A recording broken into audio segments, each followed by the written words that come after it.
America স্বপ্নের এক দেশ, যার আকাশচুম্বী অট্টালিকা, উন্নত জীবনযাত্রা আর ডলারের ঝনঝনানি পুরো বিশ্বকে মোহিত করে রাখে।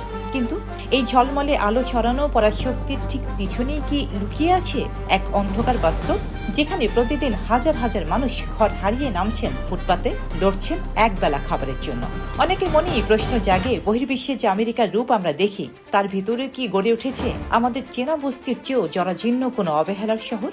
আমেরিকার সেই আড়ালে থাকা তাঁবুর শহর আর ট্রেলার পার্কের অবিশ্বাস্য গল্প নিয়ে আমাদের আজকের বিশেষ অনুসন্ধানী প্রতিবেদন। বাহ্যিকভাবে আমেরিকায় আমাদের দেশের মতো প্রথাগত বাঁশ বা টিনের তৈরি বিশাল বস্তি সচরাচর দেখা যায় না ঠিকই, কিন্তু সেখানে জায়গা করে নিয়েছে এক আধুনিক বস্তি, যাকে বলা হয় টেন্ট সিটি বা তাঁবুর শহর। ক্যালিফোর্নিয়া, নিউ ইয়র্ক কিংবা ওয়াশিংটনের মতো ব্যয়বহুল শহরগুলোর ফুটপাতে এখন হাজার হাজার মানুষ স্থায়ীভাবে তাঁবু খাটিয়ে বসবাস করছেন। সরকারি পরিসংখ্যান অনুযায়ী আমেরিকায় প্রতি রাতে প্রায় 5 থেকে 6 লাখের বেশি মানুষ সম্পূর্ণ গৃহহীন অবস্থায় কাটান। কাগজের বাক্স, ভাঙা গাড়ি কিংবা রাস্তার ধারের এই প্লাস্টিকের তাঁবুই এখন লাখ লাখ আমেরিকানের একমাত্র ঠিকানা। ফুটপাতের তাঁবুর বাইরেও আমেরিকার গ্রামীণ ও শহরতলির অবহেলিত অঞ্চলগুলোতে, বিশেষ করে অ্যাপালাচিয়া বা মিসিসিপি ডেল্টায় দেখা যায় এক ভিন্ন ধরনের আবাসন সংকট।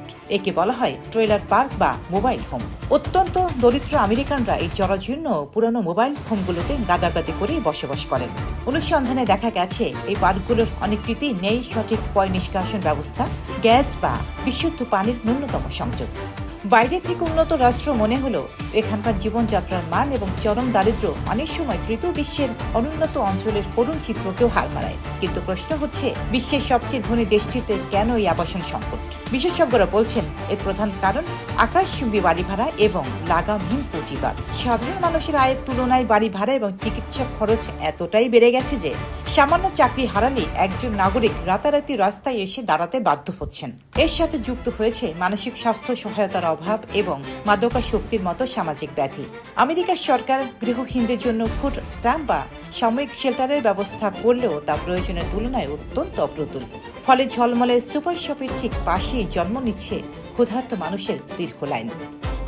কাঠামোগত এবং জনসংখ্যার অনুপাতের দিক থেকে আমেরিকাকে সরাসরি অন্য কোনো উন্নয়নশীল দেশের চেয়ে বেশি বস্তি সর্বস্ব বলা হয়তো সমীচীন হবে না, কারণ দুই অঞ্চলের সংকটের ধরন আলাদা।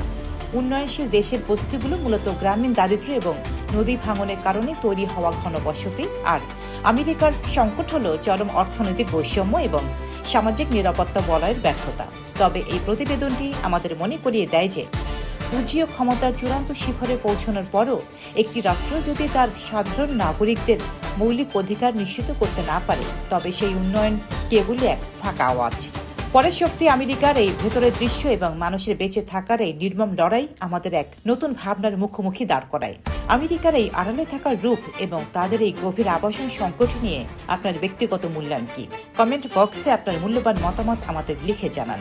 বিশ্ব রাজনীতির এমন সব অজানা ও অনুসন্ধানী প্রতিবেদন সবার আগে পেতে ভিডিওটি লাইক এবং শেয়ার করুন এবং আমাদের চ্যানেলটি এখনই সাবস্ক্রাইব করে রাখুন।